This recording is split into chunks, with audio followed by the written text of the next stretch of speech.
भगवान शिव माता पार्वती से कहते हैं, हे देवी, इंसान को अपनी पत्नी का साथ कभी नहीं छोड़ना चाहिए। देवी, आज मैं आपको बताता हूँ कि इंसान को किन 3 स्थिति में कभी अपनी पत्नी को अकेला नहीं छोड़ना चाहिए। ध्यान से सुनो। एक समय पहले की बात है।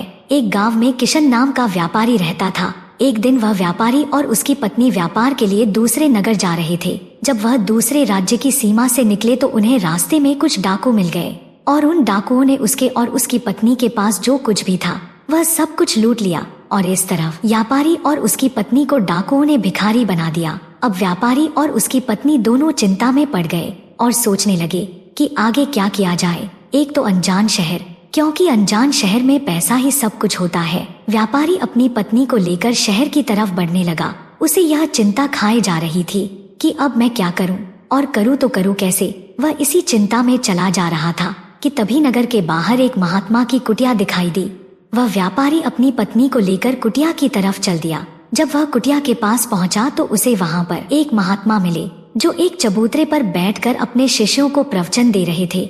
महात्मा को देखकर व्यापारी सोचने लगा, क्यों नहीं साधु महाराज को अपनी समस्या बताऊं, शायद यह मेरी समस्या का कुछ समाधान कर दे। ऐसा विचार करके वह उन साधु महात्मा के पास पहुंच गया और उन्हें प्रणाम किया। फिर बहुत ही विनम्र स्वर में उसने अपनी समस्या उन महात्मा को बताई और कहने लगा, महाराज, यदि किसी तरह आप मेरी पत्नी को किसी सेठ के पास गिरवी रखवा कर मुझे कुछ पैसे दिलवा दें तो आपकी बड़ी कृपा होगी। जब साधु ने व्यापारी की बात सुनी तो महात्मा को उस पर दया आ गई। साधु ने अपने परिचित सेठ के बारे में बताया और उसके पास भेज दिया। व्यापारी अपनी पत्नी को लेकर उस सेठ के पास पहुंच गया और उस सेठ से हाथ जोड़कर कहने लगा, सेठ जी, मुझे कुछ पैसों की आवश्यकता है। मेरे पास गिरवी रखने के लिए और तो कुछ नहीं है, बस मेरी पत्नी है। आप मेरी पत्नी को गिरवी रखकर मुझे कुछ पैसे दे दीजिए। मैं उन पैसों से कोई व्यापार करके जल्दी ही आपकी रकम ब्याज सहित वापस कर दूंगा और अपनी पत्नी को आपसे छुड़ा लूंगा। तब तक मेरी पत्नी आपके दिए हुए पैसों में आपके पास गिरवी रहेगी।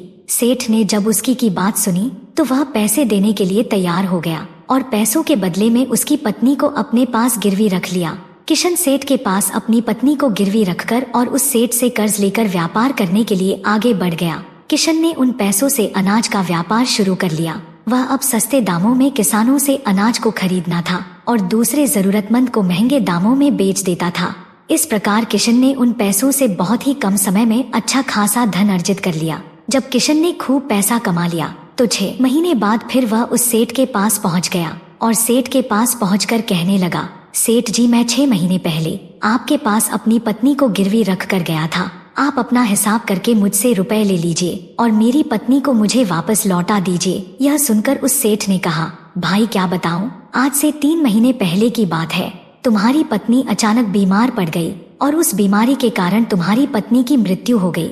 मैंने तुम्हारी पत्नी का बहुत इलाज भी करवाया, अच्छे से अच्छे वैद्य को बताया, लेकिन मैं फिर भी तुम्हारी पत्नी को नहीं बचा सका। किशन ने जब उस सेठ के मुंह से यह सुना तो वह बड़ा दुखी हुआ। फिर थोड़ा धीरज रखकर उस सेठ से बोला, सेठ जी, जो होना था वह तो हो चुका। शायद मेरे नसीब में ही ऐसा लिखा था। वह मेरे साथ रहती तब भी आयु पूरी होने पर उसे मरना ही पड़ता।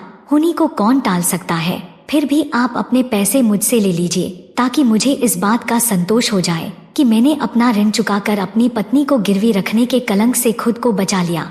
किशन की बात सुन वह सेठ बोला, नहीं भाई, अब मैं तुमसे वह पैसे कैसे ले सकता हूँ। जब मैं तुम्हारी अमानत ही तुम्हें नहीं लौटा सकता तो अपना कर्ज वापस लेने का मुझे कोई हक नहीं है।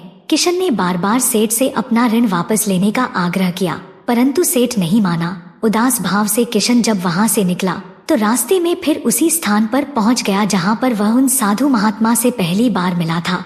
हमेशा की तरह साधु महात्मा चबूतरे पर बैठे हुए अपने शिष्यों को प्रवचन दे रहे थे। किशन भी मन की शांति के लिए वहीं पर जाकर बैठ गया और उन साधु महात्मा के प्रवचन सुनने लगा। साधु महात्मा ने जब किशन को देखा तो साधु महात्मा उसे पहचान गए और उसका हाल चाल पूछने लगे। किशन पूरा घटनाक्रम उन साधु महात्मा को बता दिया। वह साधु एक सिद्ध महात्मा थे।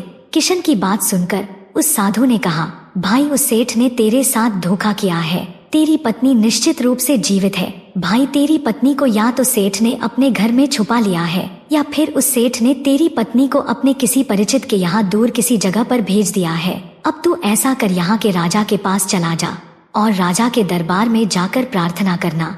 कि राजा साहब मेरी पत्नी को सेठ से दिलवा दो, क्योंकि इस नगर का जो राजा है वह बहुत ही बुद्धिमान व्यक्ति है। वह निश्चित ही तेरी पत्नी को सेठ पर जोर डालकर तुझे दिलवा देगा। उसके दरबार में ही तुम्हारा फैसला होगा।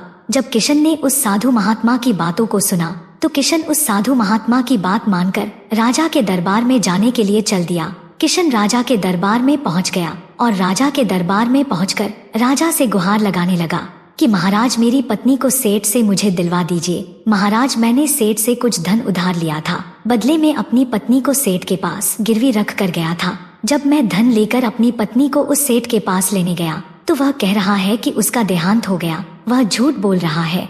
किशन की प्रार्थना सुनकर राजा ने सेठ को दरबार में बुलाया और उसे कहा, सेठ क्या यह बात सच है कि किशन कुछ पैसों के बदले में अपनी पत्नी को तुम्हारे पास गिरवी रख कर गया था? सेठ ने स्वीकार करते हुए कहा कि किशन यह बात बिल्कुल सच है। राजा ने फिर कहा, तुम इसकी पत्नी को क्यों नहीं लौटा रहे?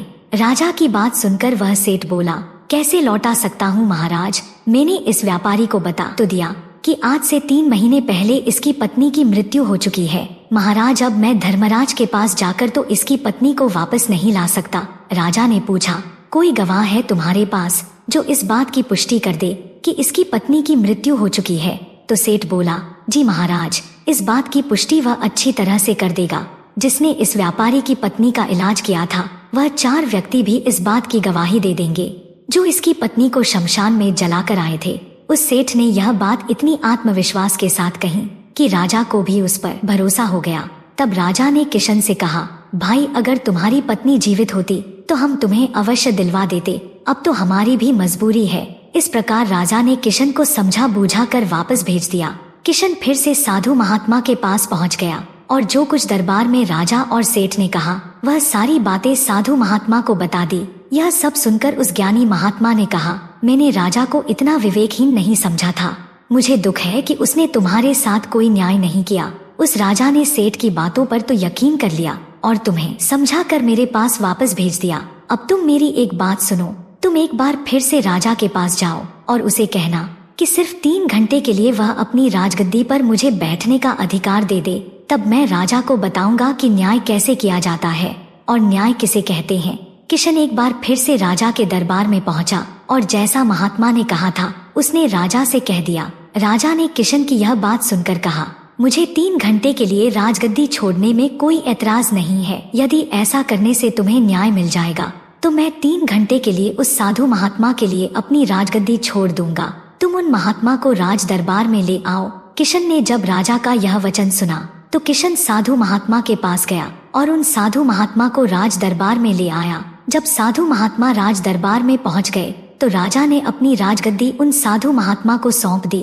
फिर राजगद्दी पर विराजमान होते ही साधु महात्मा के सामने उस सेठ को दरबार में प्रस्तुत किया और महात्मा ने कहा, सेठ जी आपने कहा कि इस व्यापारी की पत्नी आपके पास रहते हुए 3 महीने पहले ही स्वर्ग सिद्धार्थ गई और आपका कहना है कि आपके पास इसकी पत्नी के मरने के गवाह भी मौजूद है। क्या मैं उन गवाहों से मिल सकता हूँ? फिर राजा बने साधु महात्मा के आदेश पर सेठ के गवाह पेश किए गए। सबसे पहले साधु ने उस वैद्य को बुलाया जिसने किशन की पत्नी का इलाज किया था। साधु ने वैद्य से पूछा, क्यों भाई आपने ही किशन की पत्नी का इलाज किया था? वैद्य ने कहा, हाँ महाराज, मैंने ही किशन की पत्नी का इलाज किया था। वैद्य की बात सुनकर वह साधु बोला, अच्छा मुझे यह बताओ कि तुम किशन की पत्नी का इलाज करने के लिए सेठ के घर जाते थे या फिर किशन की पत्नी इलाज करवाने के लिए तुम्हारे पास आती थी? राजा बने साधु महात्मा की बात सुनकर वह वेद राजा से बोला, महाराज सेठ जी मेरे औषधालय पर स्वयं आकर दवा ले जाते थे। साधु बोला, यानी तुम विश्वास के साथ यह नहीं कह सकते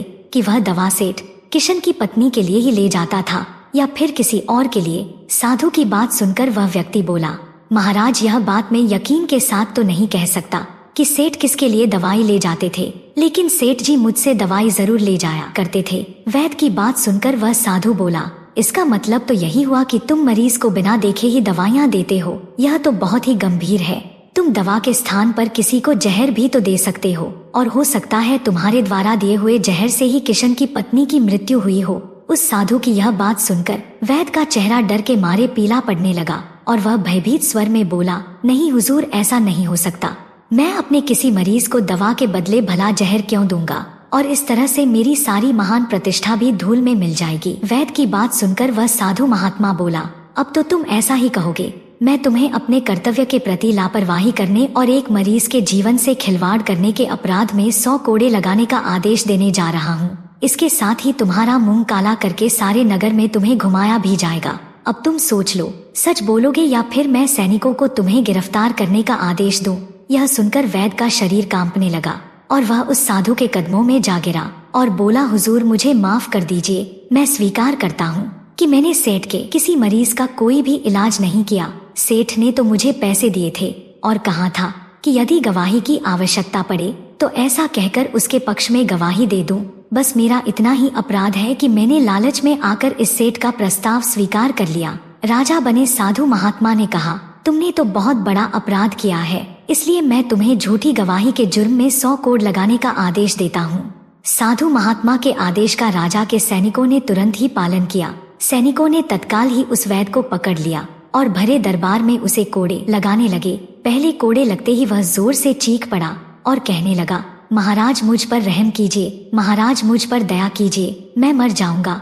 हर कोड़े के साथ उसके गले से करुणामयी आवाज निकालने लगी। उसकी चीख राज दरबार में गूंज उठी। वैद्य के साथ ऐसा होते हुए देखकर सेठ के गवाह के तौर पर बुलाए गए उन चारों व्यक्तियों के कलेजे दहल गए, जिन्होंने किशन की पत्नी को शमशान में ले जाकर जलाने की बात कही थी।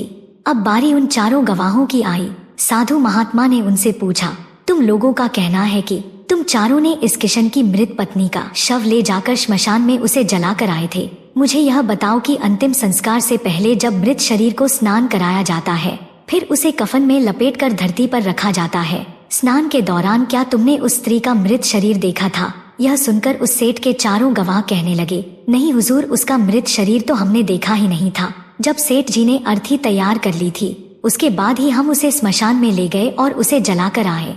उन चारों गवाहों की बात सुनकर वह साधु महात्मा बोला, और तुमने यह जानना भी उचित नहीं समझा कि उस अर्थी में कोई मृत मनुष्य लेटा है या कोई जीवित व्यक्ति? कहीं ऐसा तो नहीं कि किसी जहरीले पदार्थ से बेहोश व्यक्ति उस अर्थी में लेटा हो और उसे तुम इस शमशान में ले जाकर जलाकर आ गए हो? यह तो एक बहुत ही गंभीर अपराध है। इसके लिए तुम लोगों को मृत्युदंड की सजा भी दी जा सकती है। और चारों गवाह वैद्य की पिटाई देखकर पहले से ही भयभीत थे। जब उन्होंने साधु महात्मा के मुख से मृत्यु दंड की बात सुनी तो वह सुनकर उन सभी के हाथ पांव मानो बिल्कुल ही ठंडा पड़ गए हो। साधु ने विनय भाव से सेठ की तरफ देखा। जैसे ही उस साधु महात्मा ने सेठ की तरफ देखा तो सेठ का चेहरा ऐसे काला पड़ गया। साधु ने सेठ से कहा, सेठ जी, तुम्हारे 5 गवाहों की तो पहले ही हवा निकल गई। अब तुम बताओ कि किसी की इच्छा के विपरीत किसी की पत्नी को जबरदस्ती घर में रखने के अपराध में तुम कौन सी सजा पाना पसंद करोगे? साधु महात्मा की बात सुनकर सेठ का चेहरा एकदम से सफेद पड़ गया।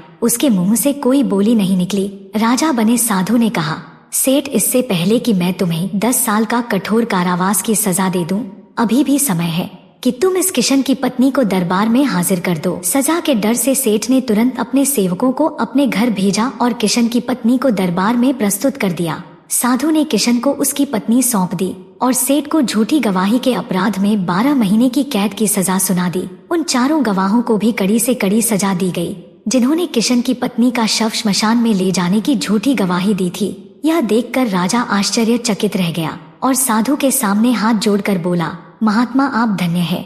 आपने मुझे सिखा दिया कि न्याय कैसे किया जाता है। राजा की बात सुनकर वह साधु महात्मा बोला, राजन, मेरी 3 बातें सदैव याद रखना कि कभी भी इन 3 स्थानों पर अपनी पत्नी को अकेला नहीं छोड़ना चाहिए। भगवान शिव कहते हैं। अब हम आपको बताते हैं जिन स्थानों पर यदि कोई अपनी पत्नी को अकेला छोड़ता है तो उसे बहुत ही पश्चाताप करना पड़ता है। पहला स्थान है, अगर आपकी पत्नी बीमार पड़ जाए तो ऐसी स्थिति में कभी भी उसकी बीमारी में अकेला छोड़कर नहीं जाना चाहिए, क्योंकि जब कोई मनुष्य किसी स्त्री से विवाह करता है तो विवाह के समय वचन देता है कि मैं तेरे सुख दुख में और आजीवन तुम्हारे साथ रहूंगा। इसलिए बीमारी की हालत में उसके साथ सदैव बने रहिए और उसकी देखभाल करिए। जिस तरीके से पत्नी अपने पति की सेवा करती है, इस तरह से पति का भी कर्तव्य बनता है कि अपनी पत्नी की सेवा में हमेशा तत्पर रहे। यह आपका कर्तव्य है। दूसरा स्थान है, अगर आपकी पत्नी निर्दोष है और कोई उस पर झूठा लांछन लगाता है तो ऐसी स्थिति में सदैव तुम्हें उसके साथ खड़े रहना चाहिए,